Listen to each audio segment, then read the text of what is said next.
You have to have a unique viewpoint. And I think that that is key. I mean, no matter what it is that you are going to come to the market and speak about, if you don't have a unique viewpoint to take that message to the crowd, the chances of you being booked are slim and none.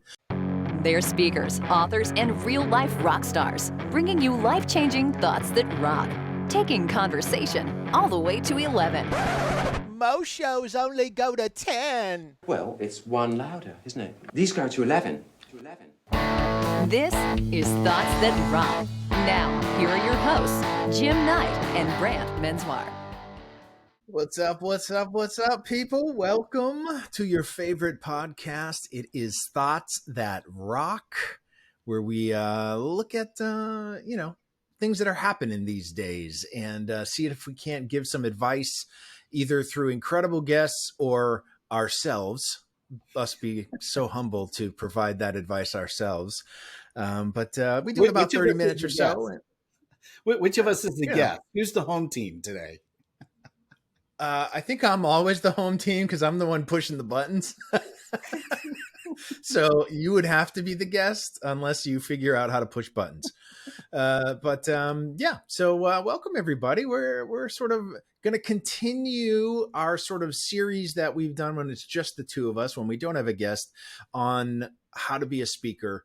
Today's topic, Jim, is how to find your niche as a speaker. Full transparency. Yeah, we just decided the topic. I don't know, 30 seconds ago. That's right. Wait a minute. Let me. Let's get to it. So let's talk. Let's talk for just a second. We're going to give 3 thoughts today around how to find your niche. So what is the first thought that rocks with regarding finding your niche as a speaker? Yeah, I think, when you first come out of the gate, I think the last time, our very first one was really about, how to get started as a speaker. And we gave you some really good practical stuff. This one, I think the first thought that rocks is really about, you got to do some research, right? You got to do your research on what the heck is out there. And you and I have had many, many conversations about this because we do see some of our friends that will come on the scene and they haven't done the research. Maybe they've picked a topic, or they've got a style, or there's somebody who, or many people that are already doing that exact same thing and doing it well. And we can talk about some of the other things that are on our list, but doing your research and just finding out what is in the market and who else is in the market that's already doing this, I think is probably the first step. And, you and I think people probably confused, especially when you were first coming on, because they probably thought, well, you guys both do music oriented stuff, and it couldn't be further from that. There were some elements of that, I think, in both of our sessions. In particular, I think, you being an actual musician, both being able to play guitar and sing, and had been doing it for 25 years or something like that on the road. Mm-hmm.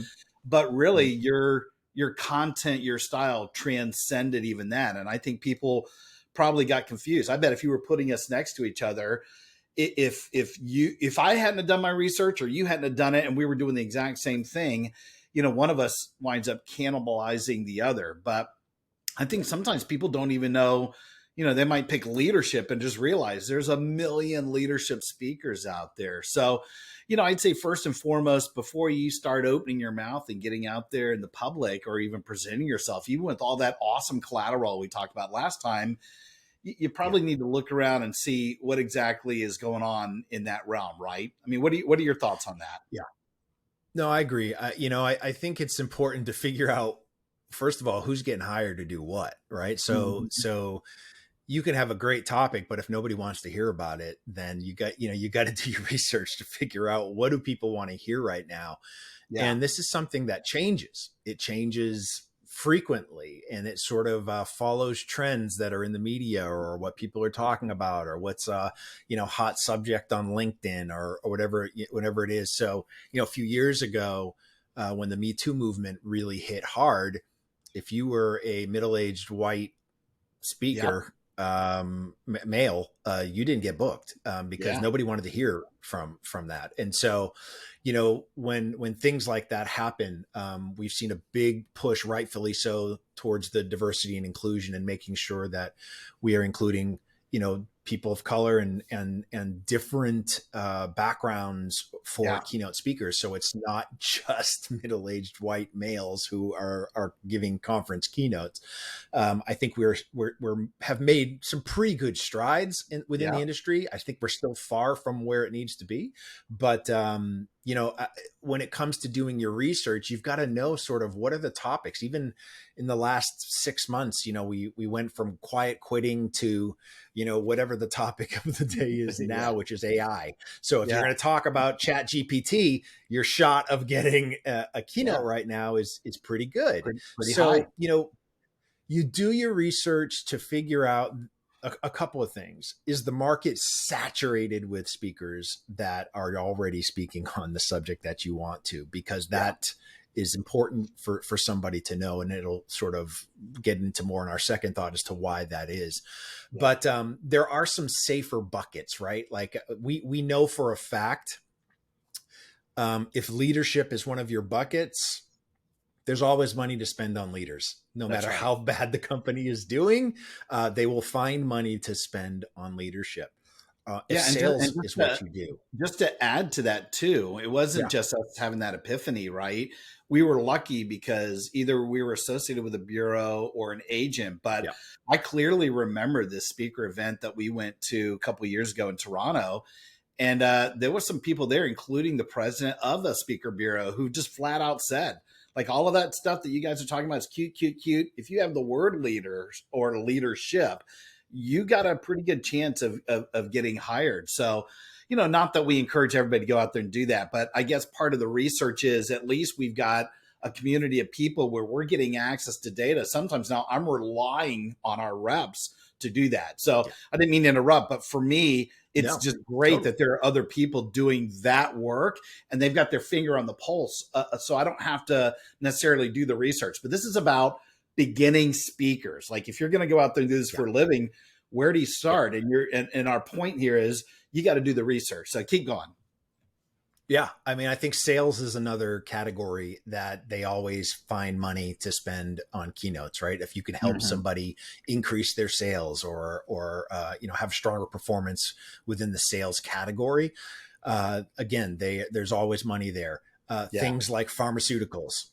There is never a bad time for pharmaceuticals, right? Everybody always needs drugs all the time. And so, they always have money to spend. Those are the things to think about, because those are, if you're looking for consistency, if you're looking for being able to do this as a full-time job without side gigs, then you need to put yourself into buckets that always have the money to spend. And I think that's part of the research. And then again, it's also about finding out who's getting booked and why. Right. You just like in the music business, you want to listen to what bands are in the top 20 or whatever what are people into right now? What are the themes? What are in country music, you see a lot, it's sort of theme driven. And so, you sort of had that bro country movement for a short minute there where it was just about getting in your pickup and, having sex with women in the back and drinking whiskey and it's like, that's what it was. And so every song was about that. So in the similar in the idea of doing your research, figure out who are the top speakers in your category, right? And what are they saying? How are they communicating what they do? Because there's a lot to learn. Both of us have been really blessed with some great mentors to be able to look up to and see why they've, been so successful. And these are people that are not household names, but yet make millions of dollars a year keynoting because they just have found their niche. Thank you. Yeah. Yes. Thank you. Yes. Jim is one of my mentors. Bastard. I'm not one of the rich that's just crushing it out there. I wish. I Don't let wish. him fool you. Don't let him fool you. 2019, this man did near 100 gigs, which is just mind boggling. Whatever. I mean, it was a crazy number of gigs, whatever Yeah, it was. It and was then nuts. along comes COVID, pandemic. I Now we're know. much better at being pandemic proof. I got to say True. that's one thing that we learned. So you start off True. with doing your research. What else is out there? Yep. Who else is out there? But I think both of us were starting to allude to the second part, which might even be more important. I don't know. It's at the very least, it's equal. What is our second Yeah. thought that rocks?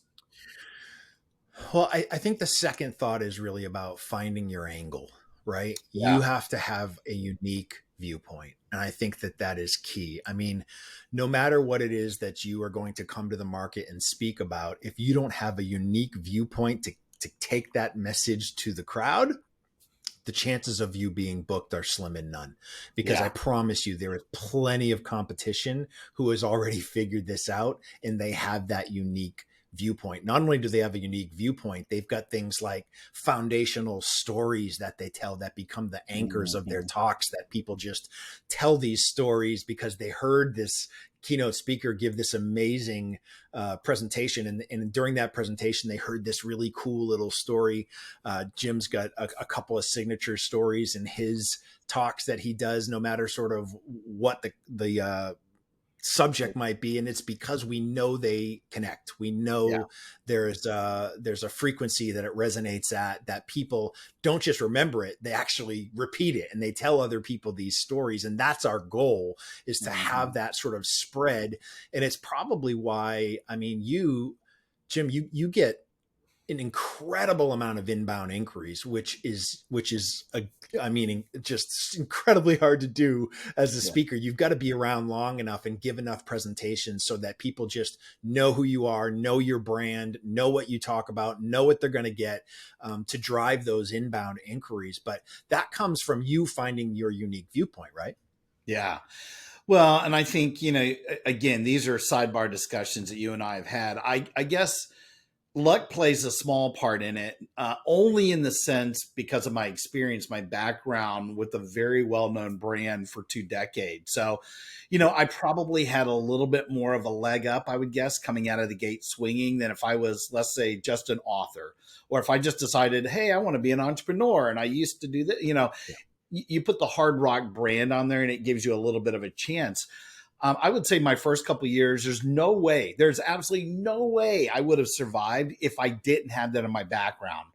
But then Yep. over time, over years, and by the way, I was still doing it on the side my last 10 years that I was there. So I was sort of on the side, my side hustle was building, building, building. But for sure, the first 2 years, I didn't make a lot of money. This is why I went into consulting, because I had to compensate a little bit for the money until people figured out. And to your point, I had to find my own viewpoint. I can't rest on the laurels of just telling the Hard Rock story or putting it through that filter, right? Yep.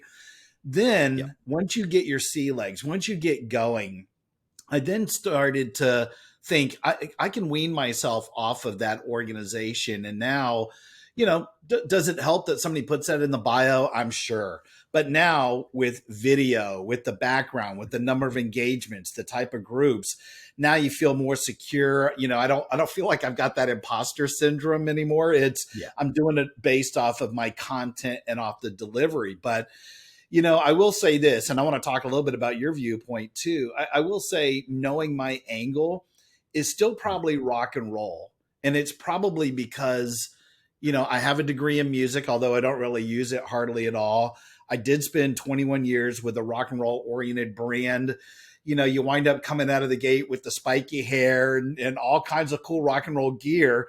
I sort of leaned into that and that served me well. And I think it helps me when I have my unique viewpoint, whether people go, oh, that's the music guy or the hard rock guy or whatever. I don't care how it gets me into the gig.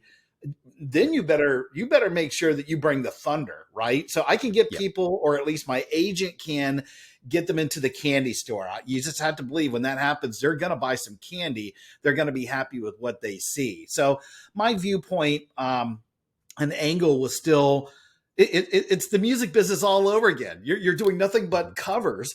to eventually you throw in one or two of your originals. And now it's pretty much all original except for wink, wink, one or two covers. I might show a hard rock video or tell a story, but I don't really Yeah. need that particular company anymore. Yeah. But turning the tables a little bit in your world. I mean, I know your viewpoint, although it's unique and every time you've done it has shifted a little bit. And sometimes you've gone and put some things together. It's been a little bit of a mashup. Maybe start right out of the gate when you first started and maybe now. And this is sort of a personal sidebar. What do you think your unique viewpoint is right now? What is your angle? Well, I think when I first started, it was more about the ability to command a stage. And I got booked because I knew how to work an audience, right? And it didn't really matter all that much what I spoke on. If people had a good time, they learned something, great. But at the end of the day, I was just a shiny object in the room that they were paying attention to. Your eye candy. It was. That's right. Exactly. It's hard. It's a burden that I carry, Jim, with me. It's difficult. But I think once I wrote Black Sheep, once I wrote the book, what that helped me do on a couple fronts is really narrow my focus as to what I'm going to speak about. Yeah. And secondly, gave me that unique viewpoint. Now, when you hear Black Sheep, it's me. I mean, there really is no one else in the market talking about what it means to be a black sheep and how do we, redefine that term as to what people think and what it actually is, right? And how do we take that and that discussion with values and bring it into leadership, bring it into sales, bring it into hospitality, bring it into culture, bring it into all of those things, because values touch everything, which is both a blessing and a curse when it comes to speaking. Because if you are a jack of all trades, you get no gigs. You would think you get all the gigs, but it's not how it works. It's very much, I look at the speaker world like I look at the medical community a lot, in that there are hardly any generalists anymore, right? Everybody's a specialist. If you have a heart problem, you go to the cardiologist. If you've got, a kidney problem, you go to a different doctor. If you've got a brain problem, you go to a different doctor, right? It's everybody has their niche and their path, and that's all they want to talk to you about and nothing else. You would think that if you're really sort of a utility player, if you can do lots of things and speak on a lot of different subjects, it gives you more opportunities, but it actually dilutes your worth in a lot of cases. Not always, but a lot of cases. They want an expert in one thing. They don't want someone who's good at a lot of things. They want to bring in that person who is known for that one thing. And so it's taken me years to figure out my one thing, right? And you've seen me go through multiple builds of my website, for crying out loud, as to what They're that all is. good. But all of them. But again, there's a danger in chasing trends, which you don't want to do, because the minute you chase that trend, the trend is over. And so you've got to sort of, I did an entire mastermind with Tamsin Webster in her Red Thread mastermind that she teaches. And awesome. One of the things she teaches is really how to narrow your message, right? What is your angle? What is your unique viewpoint that, in her case, she did it for TEDx talks at Cambridge for years and years and years. So you got to get to the point, you got to give your point in about 15 minutes or less, and that's it. And so it really helped me sort of fine tune my elevator pitch, right? Why should somebody want to bring me in? What are they going to leave with? And what's that impact it's going to have on the organization? That unique viewpoint is what gets me hired now. What used to get me hired is, here's a guy that doesn't hurt to look at, that plays and sings guitar, plays guitar and sings, which is fine. I'll take it. But there's a ceiling to what people will pay for that. Right. So you might get booked all day long at $3,000, $5,000, but to get 20 grand, you better be an expert in your thing and be known for it, because that's the only way you're going to reach that, unless you're famous, unless you're a household name, and then it's a different story. But fame sort of supersedes your unique viewpoint. But for most of us who don't have that, as famous as I am with Big Kettle Drum, I mean, Right. as I said, Discovery Channel legends. But You are. beyond that, you've got to have that unique viewpoint if you want to make the type of dollars that become sustainable and it can be your full-time gig. Yeah. And I know you have another book in you at some point, but it is interesting. Even now, if you were to shift it all at this point, I would feel, knowing you and what you've been working on over a decade now, it would just be a variation on a theme, right? You're still going to have values as the core, but now it's either a deeper dive, a different take, a different spin. Maybe there's more data or whatever it is that you can share with it. Maybe you do have your guitar and sing every once in a while. Maybe, you talk sometimes about dealing with change. Maybe that has some elements in there. But now at this point, I think your viewpoint is secure. And I know you were saying this earlier. I think most people, if they don't know who you are and haven't read your book, it is interesting that you really have changed the terminology and the idea of black sheep and what that's about. And I think that in itself is a pretty unique viewpoint. That might be for some people that are hearing you or at least reading your book, if that's the way that they come into contact with you. It's probably the reason, I have 4 keynotes for the most part. I have service, leadership, building, a rock star team. All of it's got that rock and roll edge. But my number one, probably forever, will be culture that rocks, because I work for an awesome culture. I think when you think right now, part of the, going back to number one, looking at doing your research, people talk a little bit about culture. They've weaned into it. They might even talk about, you even talk about high performance cultures, but who really had their finger on the pulse and started talking about culture? And when I came out of the gate, there wasn't a lot. And honestly, I say this sometimes when I'm working with executives.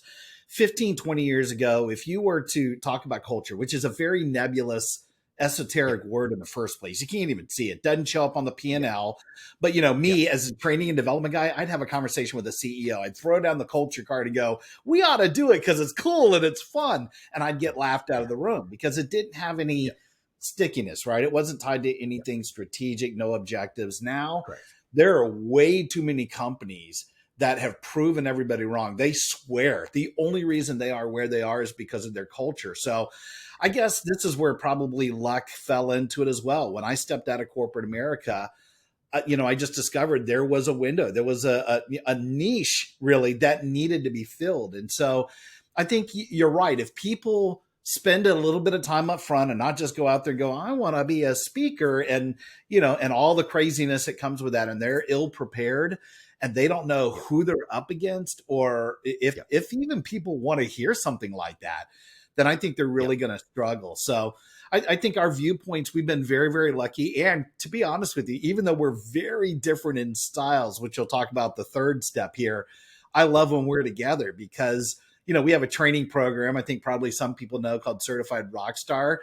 You take, the research, check. I'm not worried about that. But our unique viewpoints, when you put that together and do it in a symbiotic relationship and we can co-facilitate, man, it's fun because you're going to get a whole bunch of awesomeness, but very different takes on the way that you deliver, which, again, this is sort of the third thought that rocks. What is our third thought when it comes to finding your niche as a speaker?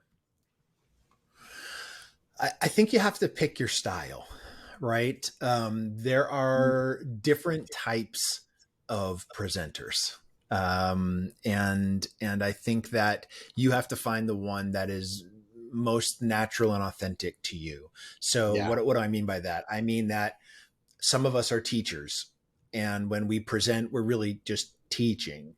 Other people are storytellers. And so it's more about taking somebody on this journey, right? Follow me on this journey. Other people are, more inspiration focused, where it's not really practical, tactical, which would be another form of really presenting. And again, we talk a lot about speaking and presenting. I think they're two different things. I think speakers leave space in the room to capture the truth. And that's just a choice. It's nothing but a choice. And some people are very comfortable, sort of capturing that truth in the room and going with it and letting it go where it needs to go.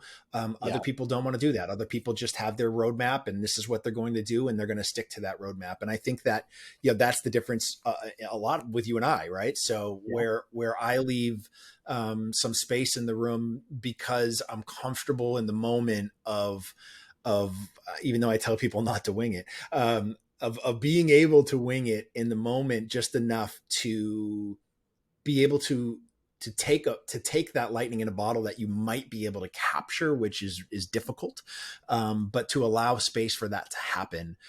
Whereas you are much more coming from a teaching background, you have many more slides than I do, but it's because you are used. I mean, you used to be a teacher, so you sort of approach it with that mindset of write this down. This is what's going to happen. This is what I want you to take home with you. Whereas I want people leaving like, their heart's full and they're spinning and like they're running through a, daisies field when they leave. It's just different, but both of them are incredibly effective. And it's why oftentimes we find ourselves booked at the same events because we talk about different things, but they have some correlations, but how we present are night and day difference. Yeah. And it's funny. You talk about speaking and presenting, and eventually I think we may even do an episode on that and do a deep dive. I almost look at the difference between speaking and facilitating. It's somewhat like what you're saying, but the more participatory in nature. If you can truly get people to be interactive, where they might be doing group discussions, report outs, you're able to answer any question and it doesn't throw you off during the session.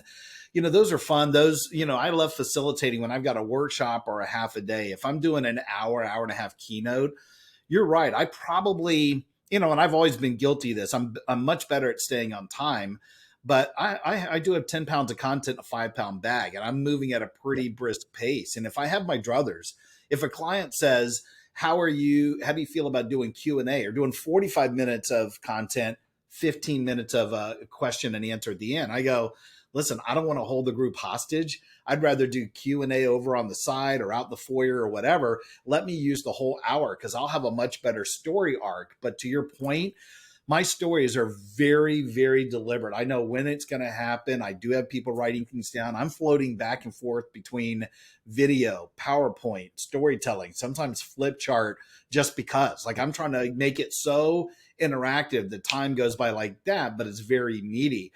But you did bring up a really good point. One thing that you would be awesome at and are awesome at, the fact that you don't really have to rely on your slides. You could, for the most part, I think, be a storyteller. I think if I remember, there's a couple you really love those visuals, but honestly, if the power went out, you could still do your thing where I would be sunk. I mean, I just had this happen. I was sharing with you on my very last gig. I was up in North Carolina. I was about 9/10 of the way done. I'm about to show my last video, and here comes the spinning, multicolored wheel of death. And my PowerPoint was shot. And luckily, I only had a story or two at the end, and I could wrap up. If that were to happen in the middle or at the beginning, boy, I can do a song and dance, but it's not going to have the meatiness because I rely on visually letting people know what's going on and having them respond and write that stuff down. So it is. I do have an issue with that because but it's a choice. And I've been, knock on wood, very lucky for so long. And I think there might be some people with that educational training background. If that, like you said, practical, tactical, if that's your style, then lean into it and make that your thing. Because if you try and be all things to all people, you're going to get bollocksed up and you'll confuse people. I think you know exactly who you are. I know exactly who I am, but we can play off of each other. Or if it was just back to back, it's just two different styles, but people would both walk out of it going, that was an awesome use of my time. I agree. And I feel like it's, part of my comfortability comes from, to be honest, through the training I did with Tamsin, because her way of teaching this red thread method of telling a narrative, there's 5 sections to the narrative. And so as long as I know what section I'm in, it doesn't matter if Yeah. I have slides or not, because I know I can speak within the section that I'm there, and I know what's going to happen next. Yeah. So that helps a lot. I think the other thing that really is something that takes just, you have to get enough reps, right? You have to get enough reps to try, it's, I can remember, when we were You're saying touring. repetition, get enough speaking Correct. gigs for those who don't Yeah. know. Yeah. Yeah. The more gigs you do, the more you're going to really have enough data to figure out what's working and what's not. Right. Right. And so, in the music biz, when we would tour with the kettle drum, we'd be writing songs when we were, traveling and off tour and whatever that is. But then we want to sort of introduce a song into the set. And so we try it out, and it either goes well or it's crickets. And so you're like, well, let's toss that one. We're not going to do that again. You need to have just those repetitions of constantly being able to try to see what works. And so for me, over the last year or so, I had some time to work with an incredible copywriter who just really asked me some difficult questions. And as I was working with, his name is Paul, and we can put his information in the show notes. But he's now worked with 3, 4, 5 of both of our speaker friends, because he really helps you figure out what you want to say and how you're going to say it. He comes from the acting background, so he has that sort of performance part of him as well, that is about delivering those words with all of the passion that you want it to have. And so, the shift that I have made this last year has been, I don't need to be the former rock star. I don't need to push myself as the guy with a guitar. If I choose to use a guitar, it's just an instrument like you would use a flip chart, right? That's all it is and nothing more. And so there's some gigs now that I don't use the guitar. It just depends on how I'm feeling. And if I'm lazy and I don't want to drag my guitar on a plane, then I don't bring it. But I don't need it. And before, when I first started, it was a crutch. I needed it because it was like part of my shtick, and I needed to have that. But as the years have gone by, and my style has moved from not just inspirational or motivational, but yes, with some real practical, tactical takeaways, but the way that I present those things are still my way, right? There's still a very animated way of presenting them from stage, and it feels loose and fluid because it's by design. And so that is sort of, it's taken me a long time to sort of not just figure out who's doing what in the market. There are lots of guys with guitars, I should say a few guys with guitars, that do this sort of thing as keynote speakers, and they're very well known. And they've sort of owned the market for years. So you don't want to come in, when I first entered, I was Jim Light. And so people would say, well, if you like Jim and you can't afford Jim, you can take Brant because he's Jim Light, which was great when I first started. To be fair, we may be positioned it that way on accident. And that's fine. That's fine. It is, when I was first starting, it was how, I did. I got gigs that way, and they couldn't afford you. And so they got me. And I think in a lot of cases that can be smart, but it can backfire too, because people want who they want. If they want them enough, they'll find the money to pay for them. And so, unless you're a Brene Brown, unless you're Gary V, where, they're getting 150, 200, $250,000 a talk, then yes, you might get some gigs that don't have that type of budget. But for the most of these conferences that would bring in someone like that, guess what? They have that kind of budget, and they're going to spend it on the people that they know are going to sell tickets. And so that is a little different world. But to get back to this idea of what your style is, I think it's important that you know what you're good at. And if you're going to to mash these styles together in a mashup, which I think a lot of speakers do, then know what it is. You don't want to go more than maybe two styles, right? Otherwise you just seem like Chris Farley. You're frantic on stage, and it doesn't come off like you want it to. But if you're a teacher with some great stories, fantastic. If you are a storyteller with some inspiration, fantastic. If you're a motivation with a little few practical ideas, fantastic. But know your lanes and try to stay within two lanes, I would say. Yeah. And you said it best, I think, for my style, just because I had that teaching background. Something else that my close friends will know. I can't remember a single joke to save my life. I'm not a jokester. It's not.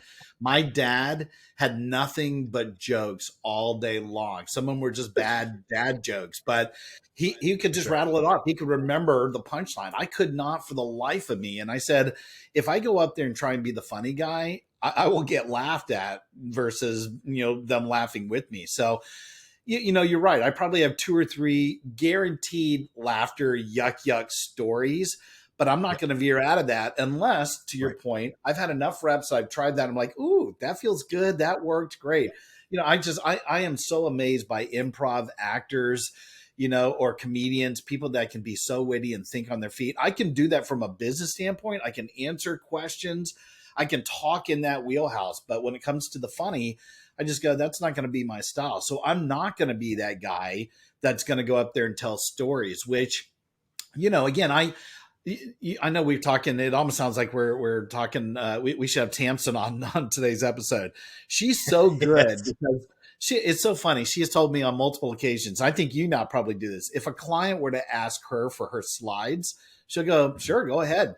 Here's my 8 image slides. They're going to mean nothing to you, but here you go." Yes. Where for me, that's everything. That's the proprietary secret sauce. So I just don't deliver it in there because I'm so reliant. But I figured out my style. I know that works for me. Even in a keynote with maybe perhaps thousands of people, I put it on the back of the client, go, listen, if you want to, you might want to print out this sheet of paper and I'm going to have them fill that stuff in. And they're thinking, we're killing trees. We're very green. They've got it in their lap. It's not very productive. We don't normally do this. I go, that's cool. But the ones that actually do it are so appreciative afterwards because they go, for your presentation, your style, that topic, that required us to do something like that. And people will remember it. If for no other reason, hopefully that gives me a spin-off engagement down the road. So I think you're right. Again, they've sort of got to sit back and think through this. Actually, all 3 of these, right? The 3 thoughts that we said were, do your research,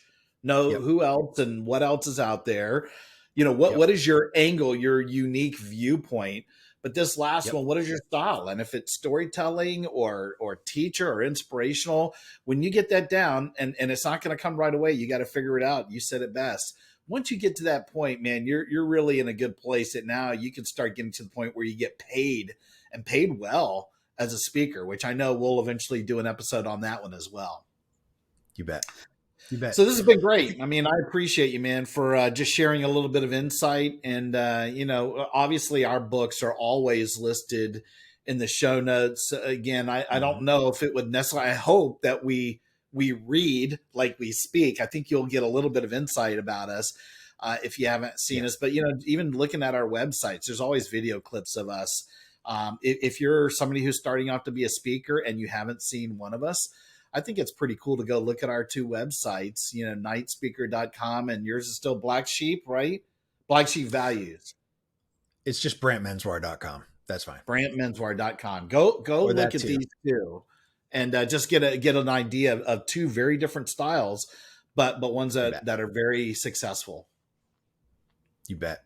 Awesome. Listen, thank you all for listening. We are, we get asked this question so much from people who want to pursue this, that we do want to help, but there are some real sort of things and rules of the road you have to know. And that's why we decided to sort of do this little series off to the side when we don't have a guest, and we'll continue with the next one, which would be about how to be paid. You sort of figured out to get started, you found your niche, now you want to get paid. Those are all sort of what do you want to call them, gates that you pass through on the road to being a successful speaker. So we appreciate you all listening to this one and hope you enjoyed it. And stay tuned. We'll be back next week.